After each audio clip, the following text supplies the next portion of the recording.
Hello students, I am Dr. Sushma Biradar. In today's class, we'll study Subject-Verb Agreement. After seeing this video lecture, you'll be able to identify the errors in Subject-Verb Agreement and also you'll be able to correct them. Identification and correction. And also you'll be able to explain the rules of Subject-Verb Agreement. Okay, the subject-verb agreement is very important in a sentence. If they don't agree, then the whole sentence will be wrong. Then also, the students will be able to form their own sentences using proper subject-verb agreement. So now let us understand what is subject-verb agreement. As the definition says, when the verb in a sentence agrees with its subject in person and number, it is called subject-verb agreement. So subject and verb should agree with each other. Now let us roughly understand what is a subject. Subject means a noun or a pronoun. Okay, for example, subject is someone who is doing something in the sentence. Now the subject may be a noun or a pronoun, as I've already told you. So subject usually is a person, name of a place, or an idea also can be a subject, or a thing can be a subject. So this subject will perform action or the state of being. It's called as verb. Now for example, action means I am lecturing. I am lecturing. Am. So what I'm doing, I'm lecturing. I is the subject here. Okay. So am is verb. So what the subject will perform? That is subject-verb agreement. So they both should agree. Now let us try to understand the rules. In this class, I'm just going to teach you 6 rules of subject-verb agreement, and I have made another video. In that video, I'm going to talk about another 6 rules. So if you understand these basic rules of subject-verb agreement, then you'll be comfortably and correctly you can make the sentences. Okay.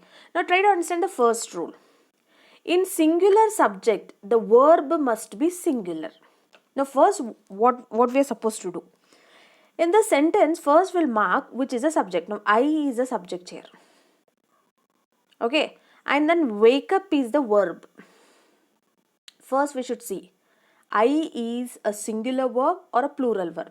So the first rule says if here Rakesh is a singular verb, wakes up is Rakesh is the noun and wakes up is verb. Now Rakesh he is singular ಒಬ್ಬನೇ. So ಇನ್ನು ಒಬ್ಬನೇ ಇರೋದಕ್ಕೆ ನಾವೇನು ಮಾಡಬೇಕು, ಇಲ್ಲಿ singular ವರ್ಬನ್ನು follow ಮಾಡಬೇಕು.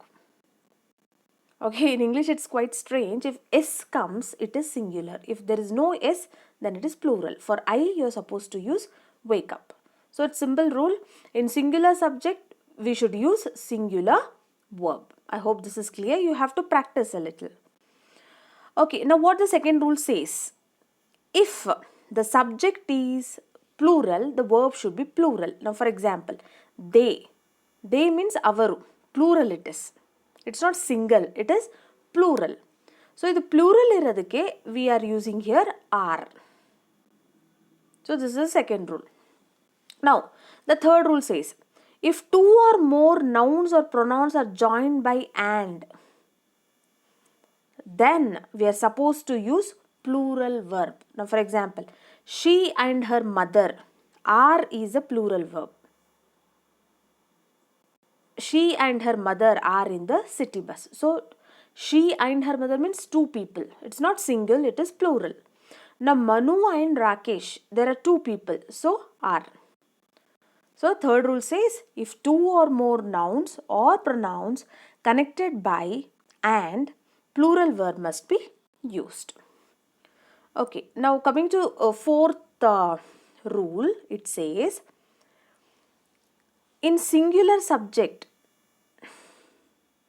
if we should use does not or doesn't. Singular subject idre doesn't use ಮಾಡಬೇಕು. For example, Tina is singular, ಅದಕ್ಕೆ ನಾವು doesn't ಅಂತ ಯೂಸ್ ಮಾಡ್ತೀವಿ. They is plural, so we use don't. So this is for singular and this is for plural.